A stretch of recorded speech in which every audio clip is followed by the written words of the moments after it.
Ah, politics, that bastion of careful analysis, intriguing dialogue, and reasoned debate. Okay, it's more like a WWE Slamfest with John Cena.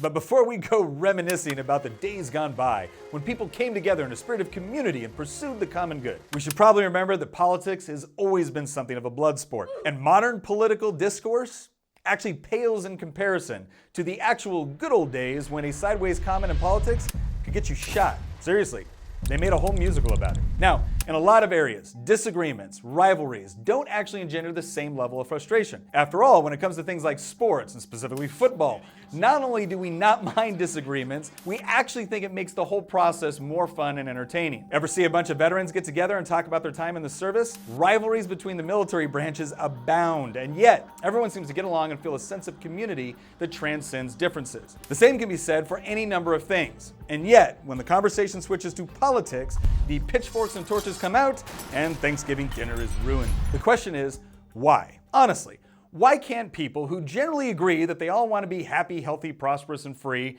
seem to have a polite conversation about it? And the answer is, at least I think, force. Because unlike politics, if you don't like the Dallas Cowboys, don't root for them. If you like the Army better than the Navy, then join the Army. It's what I did.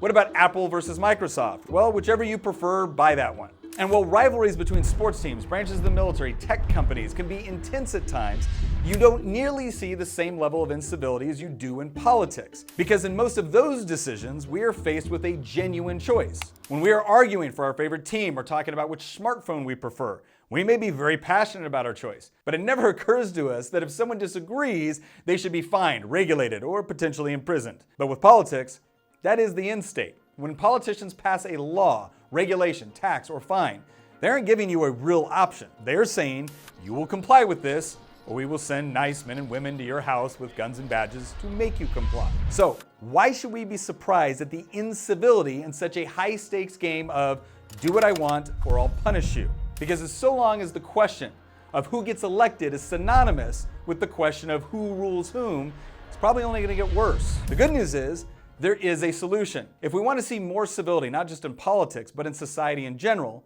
then we have to accept that protecting individual liberty is more important than forcing conformity, even when it's done democratically. After all, would you really want most of your decisions to be made by a majority vote? We actually discussed that in our video about what might happen if restaurants were run democratically, which you can watch by clicking right here. I'm Nick Freitas with the Y Minutes, where we challenge the popular narratives of our time.